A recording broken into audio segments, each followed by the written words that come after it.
The impact threw Marcus Webb against the control panel, and he tasted blood. Warning lights painted the cockpit red as the hull groaned under pressure it was never designed to withstand. Through the viewport, he watched the patrol vessels circle like predators, their sleek forms unmarked by any designation he recognized. "This is Supply Transport Meridian," he gasped into the com. "We're a civilian vessel." "We meant no."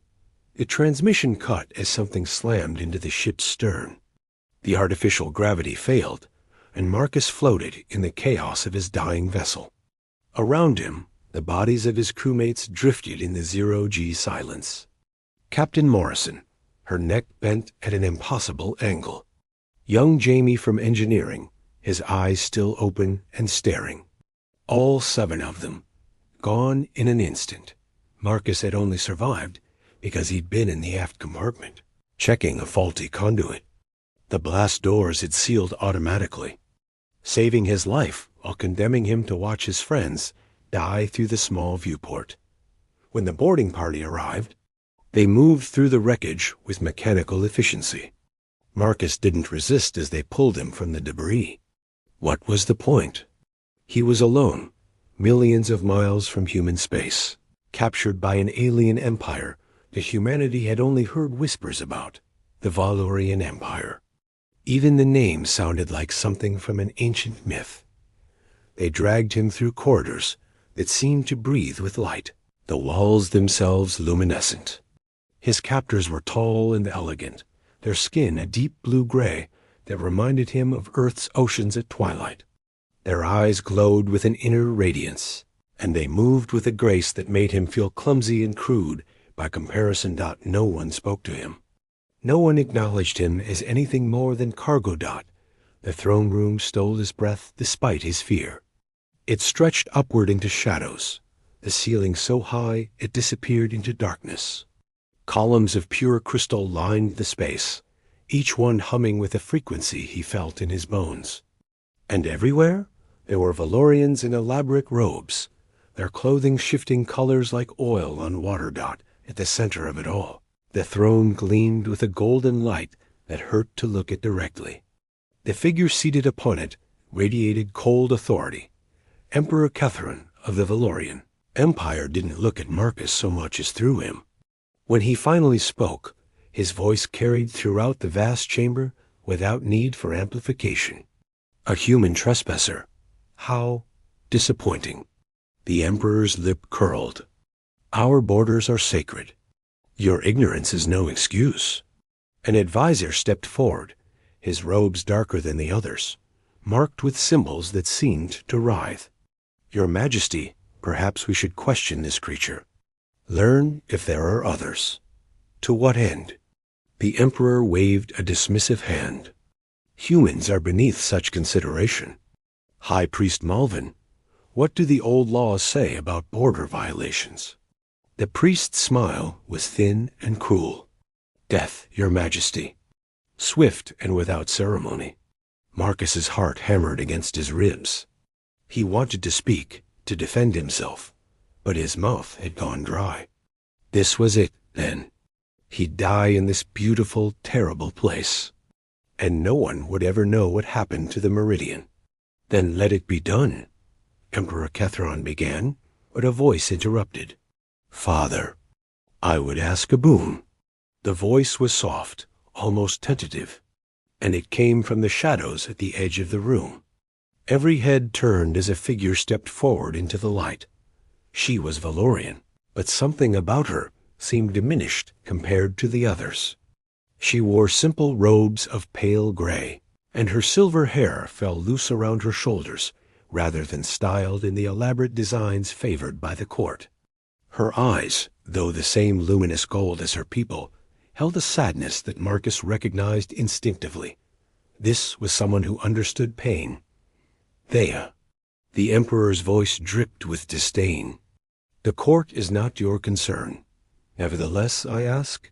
She kept her gaze lowered, her posture submissive. "Give me the human." Laughter rippled through the assembled nobles. Marcus saw the Emperor's expression shift from annoyance to something cruel or amusement. You want this thing? Catherine leaned forward. For what purpose, daughter? Will you make it your pet? Teach it tricks? A woman stepped forward from the crowd, her beauty sharp as a blade. Her robes marked her as royalty, and the resemblance to Thea was unmistakable. Though where Thea seemed faded, this woman blazed with confidence. Sister, have you fallen so low? Princess Seraphine's voice carried false concern.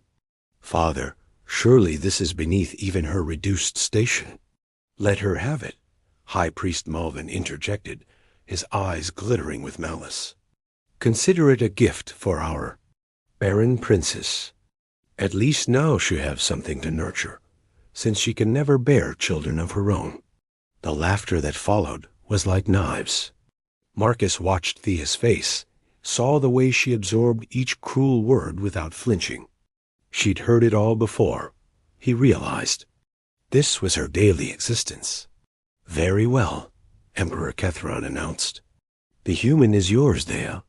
A gift for my disappointing daughter. Perhaps you can find some use for it before it expires. Thea moved forward and gently took Marcus's arm. Her touch was cool, but not unpleasant. Her fingers trembled slightly as she guided him toward the exit. Come, she whispered in accented English. Before he changes his mind. Marcus followed, his mind reeling. He'd gone from dead man to... What? Property? Slave? He glanced back once to see the Emperor and his court already dismissing them, turning to other matters. Princess Seraphine watched them leave, her expression calculating. They walked through endless corridors, passing guards who watched Marcus with open contempt. None challenged Thea, but he could feel their disdain. She was nothing to them, and he was less than nothing. Finally, they reached a small door tucked into a forgotten corner of the palace. Thea opened it and led him inside. The room was modest, almost austere compared to the opulence he'd seen.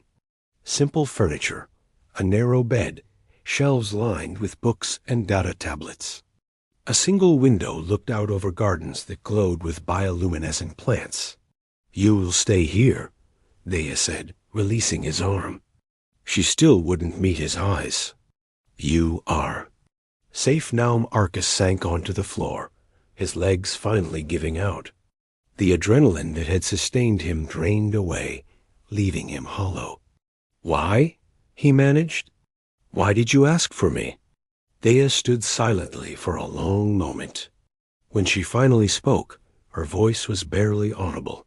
Because I know what it feels like to be unwanted. She left him then, the door closing softly behind her. Marcus sat in the dim light, processing everything that had happened. His crew was dead. He was a prisoner, no, a possession of an alien princess who was herself a prisoner in her own home. Hours passed.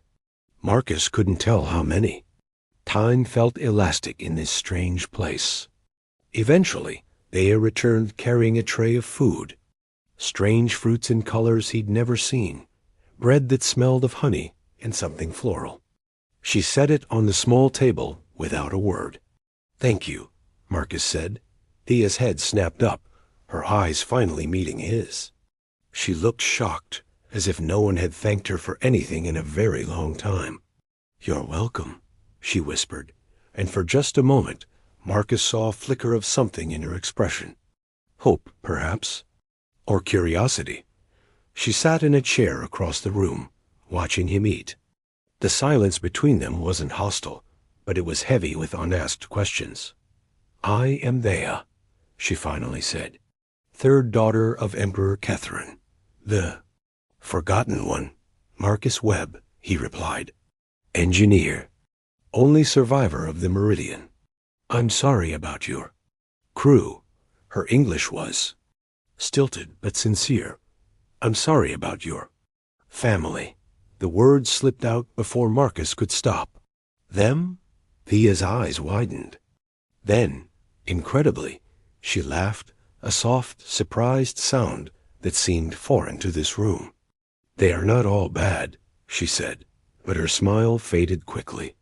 Just disappointed in me. Why? She looked away. Because I am broken. I cannot give children. In my culture, a princess who cannot continue the bloodline has no value. I am decorative at best, a burden at worst. Marcus set down the food, no longer hungry. That's barbaric. That is tradition. Thea stood, smoothing her robes. Rest now, Marcus Webb. Tomorrow we will talk more. If you wish. I wish, he said quickly, and was rewarded with another small smile. After she left, Marcus lay on the narrow bed and stared at the ceiling. It pulsed with faint light, like stars breathing. He thought about his crew, about Earth, about the impossible situation he found himself in. He should be dead. Instead, he was the unwanted gift to an unwanted princess.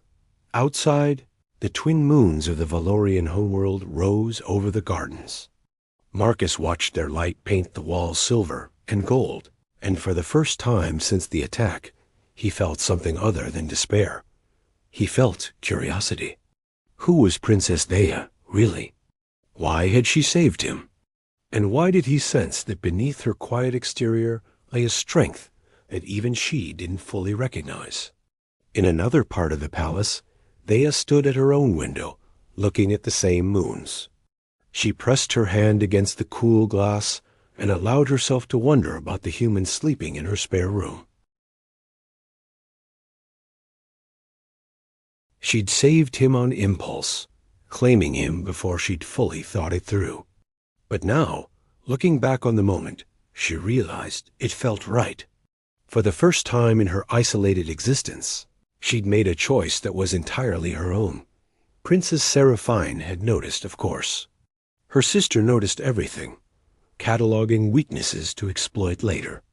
And High Priest Malvin's eyes had gleamed with something more than mockery when Thea had claimed the human. They would be watching now, waiting for her to fail, as she always failed. But maybe this time would be different. Thea touched the small device hidden in her sleeve, key to the laboratory she'd built in secret over the years. Tomorrow, perhaps she would show Marcus her greatest secret. Tomorrow, perhaps everything would change. The first 3 days passed in careful silence. Marcus learned the rhythm of his new existence wake, when the pale sun rose over the gardens. Eat the meals Thea brought, spend his hours studying the alien world through the window. She visited twice daily, sometimes sitting across from him, sometimes just leaving food and departing without a word. But he noticed things. The way her hands trembled slightly when she set down the trays. The dark circles under her luminous eyes that suggested sleepless nights. The way she paused at the door, as if wanting to say something, but never finding the courage. On the fourth morning, everything changed. Marcus woke to find Thea already in the room, standing by the window. She wore different robes today, darker, more practical. Her silver hair was pulled back, revealing the elegant lines of her face. "I need to show you something," she said without preamble. "But you must promise to tell no one." Marcus sat up slowly. "I'm a prisoner in an alien palace. Who would I tell?" A ghost of a smile crossed her face. "The walls have ears here. My sister Seraphine has spies everywhere. The priests watch me constantly. Even the servants report my movements. Why? Because they fear what I might become." Thea turned to face him fully. "There is a prophecy about me, Marcus Webb, made at my birth, beneath the Crimson Star conjunction. The oracle said I would bring great change to the Empire, that my children would reshape the future of our people." Marcus stood, drawn in by the intensity in her voice. "But you said you can't have children." "That's what they tell me. What they've always told me." Her hands clenched into fists. "But I've spent years studying, researching, trying to understand why. And I've found something. Something that changes everything." She moved to the door, checking the corridor before gesturing for him to follow. Marcus's heart raced as they slipped out into the palace halls. It was early enough that most of the palace still slept. and Thea led him through passages he hadn't seen before, narrow servant corridors that twisted deeper into the structure. They descended stairs carved from stone that seemed impossibly old. The air grew cooler, and the walls here didn't glow with the same light as the rest of the palace. This was ancient architecture, he realized, from before the technological marvels above. Finally, Thea stopped at a heavy metal door marked with symbols Marcus couldn't read. She placed her palm against a scanner, and the door hissed open. What lay beyond stole his breath. The laboratory was a seamless blend of ancient and modern.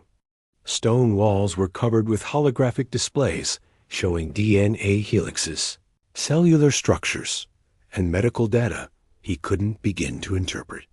Equipment hummed with quiet power analysis chambers, gene sequencers, tools that looked simultaneously primitive and impossibly advanced. "You built this?" Marcus whispered, stepping inside. "Over 10 years." Thea moved to a central console, her fingers dancing across controls. "No one knows it exists. This level of the palace is considered cursed bad luck from an ancient plague. The superstitious avoid it. And the equipment? Stolen, purchased through intermediaries, or built myself." Pride crept into her voice. "I may be forgotten, Marcus, but I am not stupid. I studied every medical text in the palace archives. I learned engineering, biology, chemistry. I taught myself because no one else would teach me." Marcus walked through the lab, his engineer's eye appreciating the elegant solutions she'd devised. This wasn't the work of an amateur. This was sophisticated research. "What were you looking for?" Thea pulled up a hologram, and suddenly the air filled with a three-dimensional representation of a DNA strand. But unlike human DNA, this had additional helixes, complex structures that twisted in ways that seemed mathematically impossible. "This is Valorian genetic code," she explained. "And this," she highlighted a section in red, "is mine." Marcus leaned closer, studying the pattern. His training was in mechanical engineering, not biology, but he'd taken enough xenobiology courses to recognize something was wrong. "That section there, it's like a lock?" Thea's breath caught. "You see it too."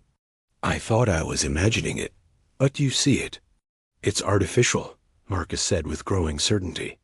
"That structure isn't natural. It's too regular, too precise. Someone put that there deliberately, to block my fertility." Thea's voice shook with suppressed emotion. "I'm not broken, Marcus. I was broken, intentionally. Someone in my own family did this to me." The implications crashed over Marcus like a wave. The prophecy. They were afraid of it? My father, or the priests, or someone with enough power and knowledge. Thea pulled up more data medical scans from her childhood. Genetic tests, ancient records written in flowing script. I was born perfect, healthy. The tests done at my birth showed no abnormalities. But by age 5, when they did the ritual fertility blessing, suddenly I was barren. They said it was the curse of the Crimson Star, punishment for a bad omen. But it was sabotage. Yes. Thea's hands trembled as she touched the hologram. I've been living with their lie my entire life, believing I was worthless, that I deserved their contempt. But I was made this way, deliberately silenced before I could ever speak. Marcus felt anger rising in his chest, anger at a system that would do this to a child, to one of their own. Can it be reversed? I don't know. Thea met his eyes. I've been trying to understand how the lock works, but I'm missing something. Human genetics are different from ours, but there are similarities. Your species' adaptability, your hybrid vigor, there are theories that compatible species might. She trailed off, but Marcus understood. You think mixing human and Valorian genetics might bypass the lock? It's possible, but I'd need to understand human biology better. Thea hesitated. Would you let me study you? Take samples, run tests? I swear I won't hurt you. Marcus didn't hesitate. Yes. Over the following days, they fell into a new rhythm. Thea would come for him in the early mornings, before the palace fully woke. They'd descend to the hidden laboratory, where she would run her tests while Marcus studied her research. He contributed what he could.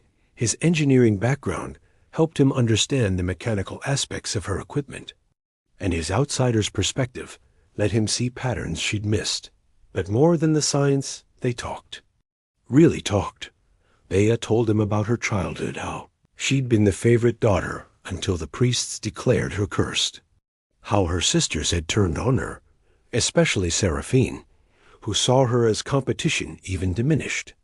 How her father had looked at her with disappointment that curdled into contempt. "My mother died when I was young," Thea said one morning, her hand steady as she analyzed Marcus's blood sample. "I think she would have protected me. But without her, I was alone." Marcus shared his own story growing up on Europa Station, learning engineering in the shadow of Jupiter's storms. His dreams of exploring the galaxy, seeing worlds humanity had never touched. The excitement when he'd gotten assigned to the Meridian, and the crushing guilt of being the sole survivor. "I keep seeing their faces," he admitted. Jamie was only 22. Captain Morrison had 3 kids back home. And I'm alive because I was in the wrong place at the right time.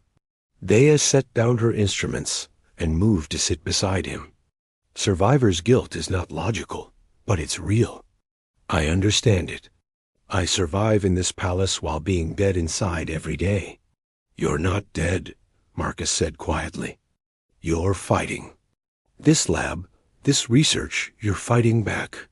Her eyes met his, and something passed between them.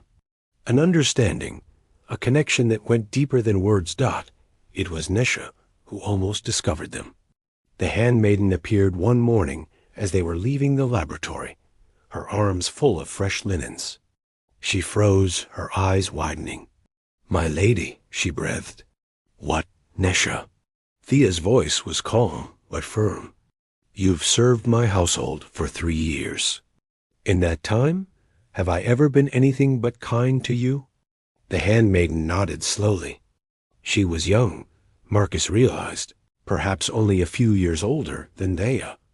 Her scales had a greenish tint that marked her as coming from the southern provinces. "I trust you," Thea continued. "But I need to know, can I trust you with this?" Nesha looked between them, her expression torn. Finally, she straightened. "The other servants mock you, my lady. The nobles ignore you. But you've never treated me as lesser, even though my family has no rank. You learned my name. You asked about my mother when she was ill." She took a breath. "Yes, you can trust me." From that day forward, Nesha became their ally.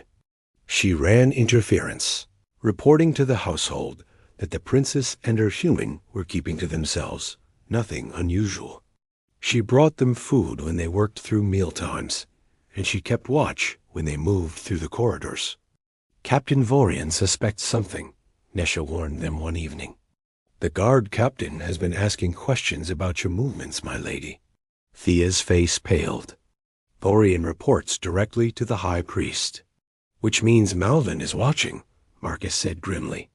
That night, working in the laboratory, they made a breakthrough. Marcus had been studying the genetic lock from every angle, comparing it to security systems he knew from human technology.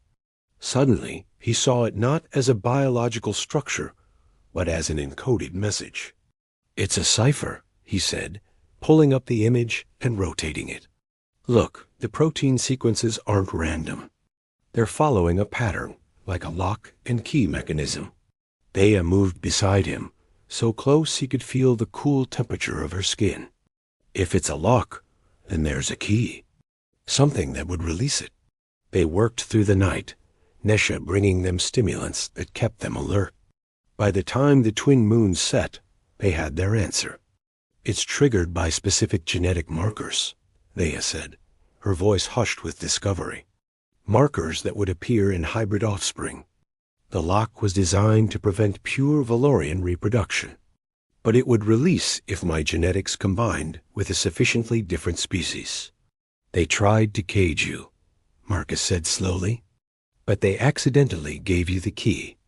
Dea turned to him, her luminous eyes wide with realization. They gave me you. The laboratory suddenly felt very small.